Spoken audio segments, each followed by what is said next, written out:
Assalamualaikum warahmatullahi wabarakatuh. Sebelumnya saya Yulia Azalia, NPM 210826018. Di sini saya akan menjelaskan mind mapping yaitu tentang gangguan bipolar. Nah, untuk definisinya, yang pertama, gangguan bipolar itu merupakan suatu kondisi kejiwaan yang membuat penderitanya mengalami perubahan emosi yang drastis dari mania atau sangat senang menjadi depresif, atau sangat terpuruk ataupun sebaliknya, yang dimana nanti dari fase depresif ke fase mania.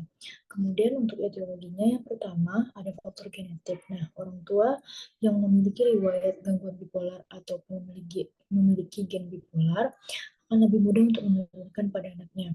Kemudian yang kedua ada faktor neurokimia. Nah, pada otak itu terdapat tiga zat kimia yang sangat penting, antara lain adalah norepinefrin, serotonin, dan dopamin. Nah, jika norepinefrin ini menurun, dia akan mudah menyebabkan depresi. Kemudian faktor lingkungan, di mana adanya peristiwa tertentu dalam kehidupan seseorang dapat menjadi pemicu munculnya gangguan suasana hati dengan dispositif genetik untuk gangguan bipolar. Dan yang keempat ada struktur dan fungsi otak. Selanjutnya, untuk gejala yang dirasakan pada gangguan bipolar yang terdiri dari dua fase. Yang pertama ada fase mania atau dan fase depresi.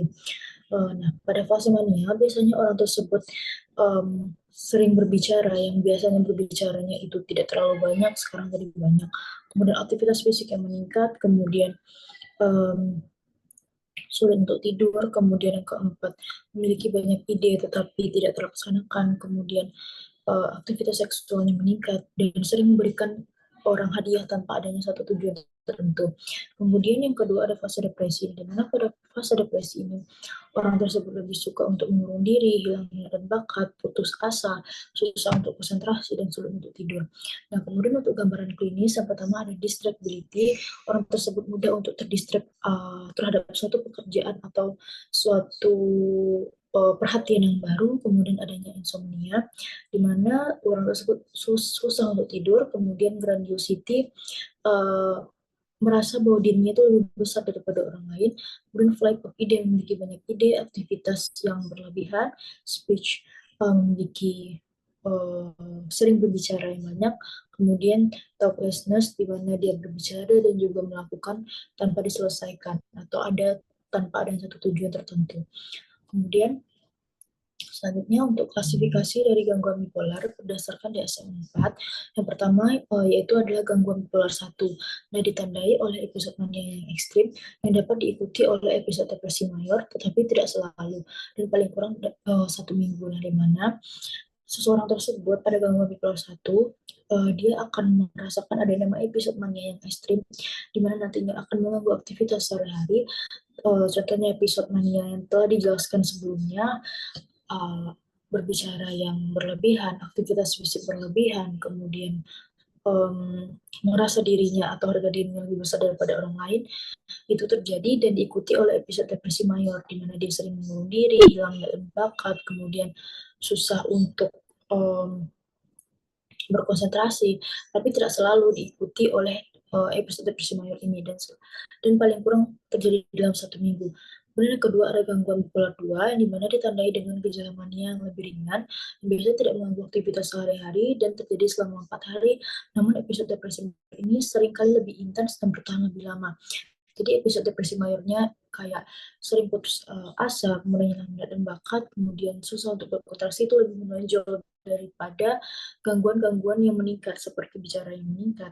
Kemudian gangguan psikotimik, di mana adanya fluktuasi mood bersifat lebih ringan, dan episode hipomania dan depresi ringan berlangsung terus-menerus selama periode yang lama atau minimal 2 tahun. Selanjutnya, untuk kriteria dari gangguan bipolar menurut kriteria DSM-4 yaitu tadi berdasarkan gangguan bipolar 1, bipolar 2, dan gangguan psikotimik. Selanjutnya ada kriteria diagnosis berdasarkan PPDGJ-3.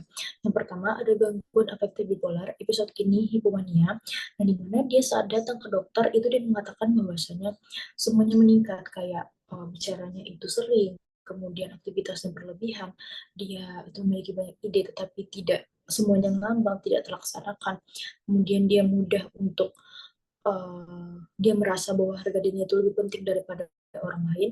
Kemudian aktivitas seksualnya juga meningkat. Dan yang kedua ada gangguan afektif bipolar, episode kini manik tanpa gejala psikotik, di mana adanya episode-episode manik seperti yang dijelaskan tadi, bicara berlebihan, aktivitas fisik berlebihan, kemudian merasa harga diri lebih penting daripada harga diri orang lain, dan tanpa disertai adanya waham, ilusi, dan juga halusinasi.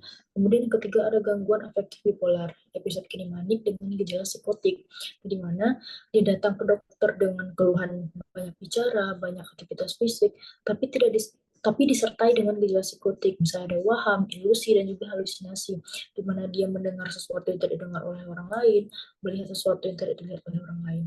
Kemudian yang keempat ada gangguan afektif bipolar, episode kini depresi berat tanpa gejala psikotik, di mana dia datang dengan keluhan hilang minat bakat, kemudian mudah putus asa, sulit untuk konsentrasi, dan susah untuk tidur, tapi tidak disertai dengan adanya waham, ilusi, dan juga halusinasi.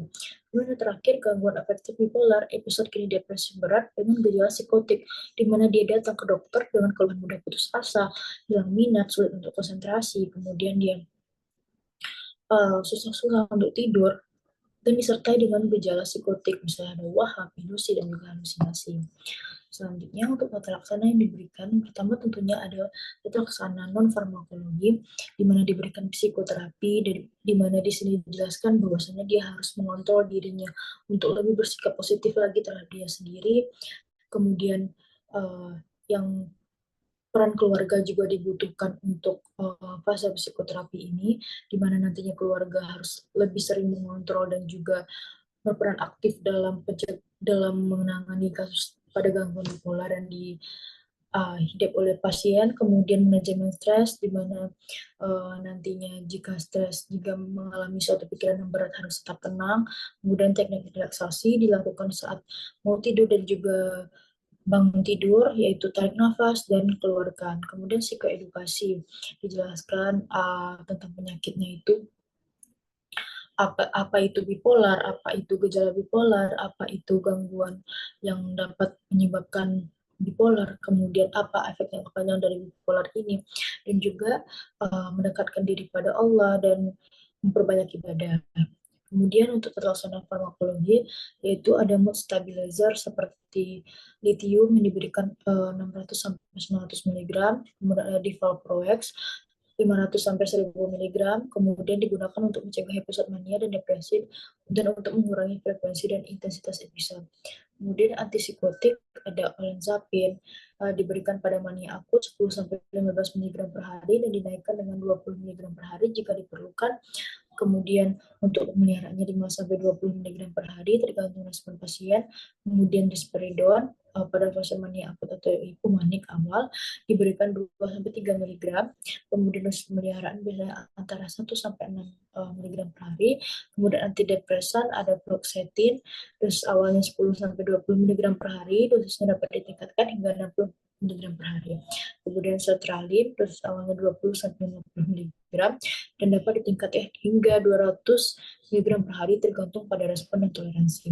Nah, selanjutnya untuk prognosis dari gangguan bipolar ini sendiri, yang pertama dia itu sangat bervariasi tergantung pada berbagai faktor termasuk jenis gangguan bipolar, kemudian frekuensi dan keparahan episodenya itu, dan keteraturan pengobatan, dan kemudian serta dukungan sosial yang diterima oleh pasien. Dan secara umum, gangguan bipolar ini adalah kondisi kronis yang memerlukan manajemen jangka panjang, dan namun dengan penanganan yang tepat, gangguan bipolar ini dapat di uh, dapat di menjadi lebih baik untuk mencapai kualitas hidup yang lebih baik. Dan mungkin sekian yang dapat saya sampaikan untuk daftar pustakanya. Sekian yang dapat saya sampaikan. Mohon maaf atas kekurangan. Terima kasih. Assalamualaikum warahmatullahi wabarakatuh.